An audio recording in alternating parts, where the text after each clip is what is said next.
नमस्कार श्रोता बंधुओं, आप सभी का स्वागत है कहानी केंद्र में। मेरा नाम है मलय भट्टाचार्य। आज मैं आपको सुनाने वाला हूँ आचार्य निशांत केतु की लिखी कहानी गुलेलची। लेकिन कहानी शुरू करने से पहले सभी से ये निवेदन है कि जिन्होंने अभी तक चैनल को सब्सक्राइब नहीं किया है वे चैनल को सब्सक्राइब कर लें और उसका एक बेशकीमती हिस्सा बन जाइए, ताकि आने वाले दिनों में अपलोड होने वाली अच्छी अच्छी कहानियाँ आप सुन सकें। तो शुरू करते हैं आज की कहानी।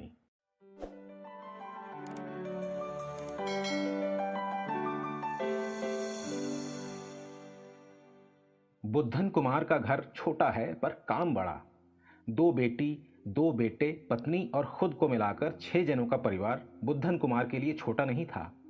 सभी मिलकर अपना पेशेवर काम करते पर पेट भरता नहीं। किसी तरह पेट भरा भी तो शौक मौज, पढ़ाई लिखाई, बर बीमारी, न्योता पिहानी और दान दक्षिणा की छोटी छोटी ज़रूरतों और इच्छाओं की भी पूर्ति नहीं हो पाती। मेहनत मशक्क़त के साथ जिंदगी कटती जा रही थी।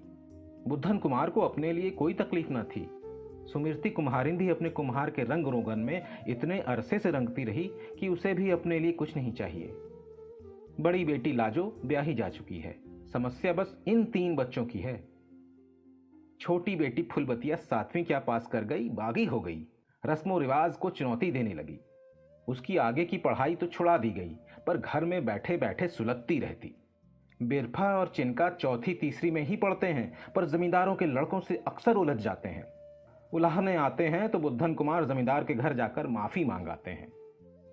बुद्धन कुमार आज बहुत उदास अपने आंगन में चारपाई पर पड़े पड़े एक टक चांद को निहार रहे हैं। पत्नी खाने को कह गई पर उठे नहीं। जरूर कहीं भूल हुई है, सोचने लगे।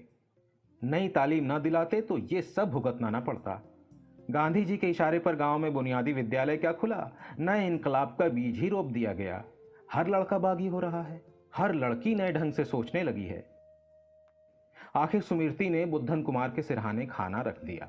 बहुत देर पास बैठी भी, पर पति की समाधि टूटी नहीं तो वो अपने बिस्तर पर जाकर सो गई। उसने भी खाना नहीं खाया। पति के खाए बिना वो खुद कैसे खा सकती थी। और दिनों की तरह वो इंतजार में थी कि उसका बुद्धन कुमार आएगा और अपने हाथों से खिलाएगा, फिर खुद भी खाएगा। पर आज ऐसा कुछ भी ना हुआ। सुमिरती इंतजार करते करते सो गई। बुद्धन कुमार की आंखें चांद से हट नहीं रही थीं। आखिर क्या भूल हो गई? कल मेरे ऊपर पंचायत है, क्या होगा? इज्जत रहेगी या जाएगी? सोचते सोचते बुद्धन कुमार को नींद आ गई, पर 3 बजे ही नींद उचट गई।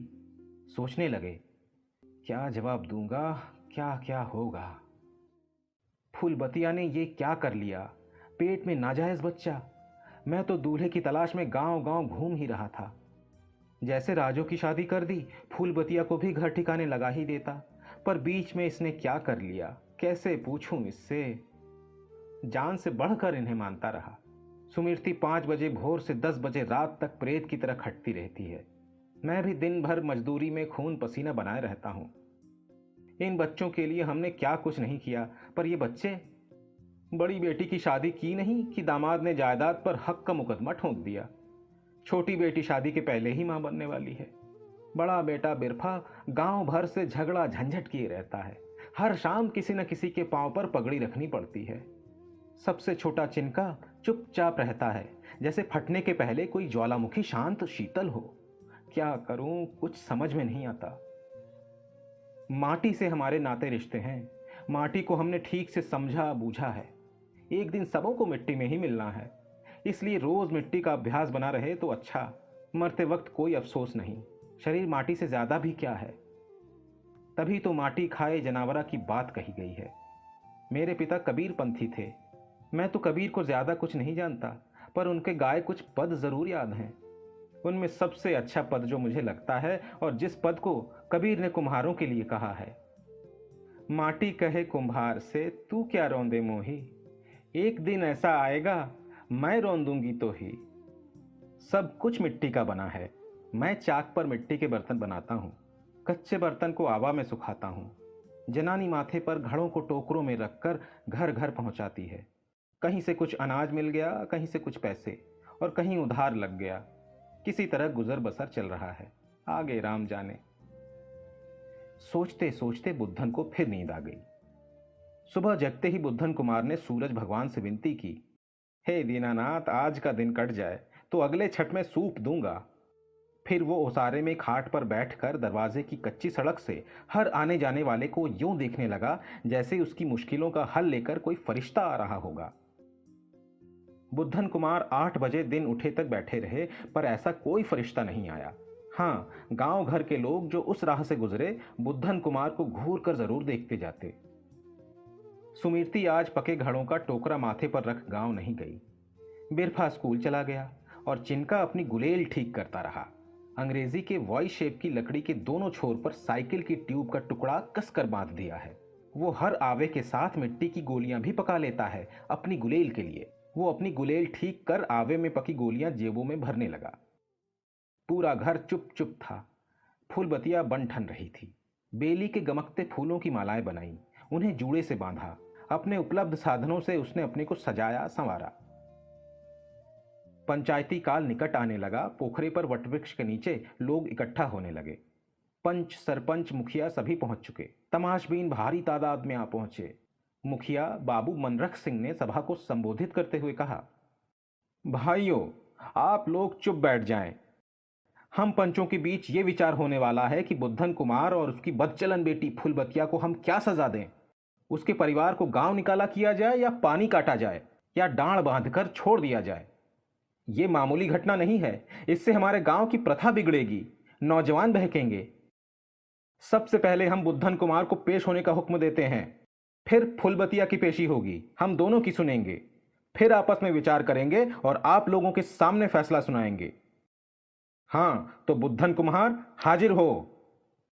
बुद्धन कुम्हार अपनी जगह से उठा जैसे अर्थी से कोई मुर्दा उठता हो। वो धीरे धीरे मुखिया बाबू मनरख सिंह के सामने पहुंचा। वहां खड़े होकर उसने अपने दोनों बाहुओं से अपनी छाती को एक बंधन में बांधा, नजरें नीची की, फिर लंबी सांस लेकर चुपचाप खड़ा हो रहा। मुखिया ने कई कई बार सवाल किए, कई कई सवाल किए, पर बुद्धन कुम्हार के मुंह से एक शब्द भी न निकला। फिर मुखिया ने हुक्म किया, फूलबतिया वल्द बुद्धन कुमार हाजिर हो। तभी मुखिया मनरख सिंह के माथे पर गुलेल से छोड़ी गई मिट्टी की आवा पकी गोली लगी। बाबू मनरख सिंह चीख चिल्ला पड़े। कनपटी से भी खून निकल गया, बिना आवाज के जैसे गोली चली हो। फिर कई गोलियां चली। मुखिया की एक आंख जख्मी हो गई। निशाना केवल मुखिया थे। हो हल्ला मच गया। गोली कहां से चल रही है किसी को पता नहीं चला। तभी बड़ के पेड़ के ऊपर से एक डाल हिली। सभी ने देखा चिनका गुलेल साध रहा है। सभी ने एक साथ डांट लगाई, कहा, उतरो गुलेलची, जान से मार डालेंगे। चिनका ने जवाब दिया, पहले तो हम सभी की एक एक आंख फोड़ डालेंगे, फिर हमें मार डालना। मेरे पास 200 पकी गोलियां हैं। मेरा निशाना तुम देख चुके हो। मैं पूरे गांव को अंधा काना बना दूंगा। पंचायत करता है साला। पूछ इस मुखिया से, इसका बेटा कहाँ है। साला मोतिया, आज सही फैसला नहीं हुआ तो एक एक की आंख फोड़ दूंगा। सभी सहम कर बैठ गए। तभी मोती कुमार और फूलबतिया दोनों ग्राम चैत्य पर पहुंचे, जहां पंचायत बैठी थी। फूलबतिया के माथे पर सिंदूर था। उन दोनों के हाजिर होते ही कानाफूसी शुरू हो गई। कैसा गुल खिलाया, वाह रे मुखिया के लौंडे और वाह री बुद्धन की लौंडिया, क्या खूब। अब तो यहीं एक और पंचायत होगी। मुखिया बाभन और बुधना की बेटी पिछड़ी जात। बाभनों में कानाफूसी चलने लगी, तरह तरह की बातें उभरने लगी। मुखिया अचेत पड़े थे।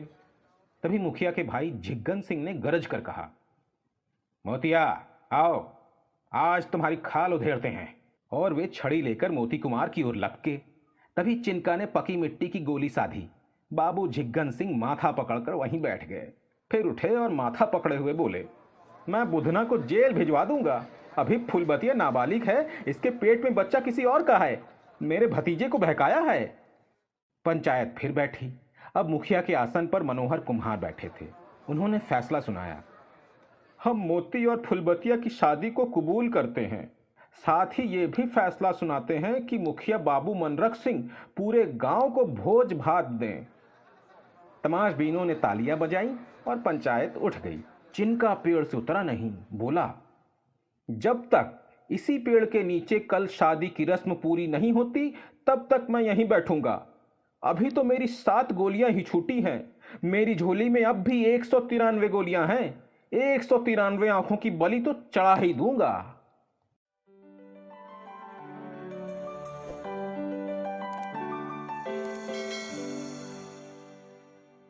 तो श्रोता बंधुओं, अभी आप सुन रहे थे आचार्य निशांत केतु की लिखी कहानी गुलेलची। ये कहानी आपको कैसी लगी मुझे कमेंट सेक्शन में बताइएगा। अच्छी लगने पर इसे लाइक और अपने जानने वालों में शेयर करिएगा ताकि दूसरे भी इसका आनंद उठा सकें। और नई कहानियों को समय पर सुनने के लिए बेल आइकन को प्रेस करके ऑल पर सेट कर दीजिए। आप सभी का हृदय से धन्यवाद।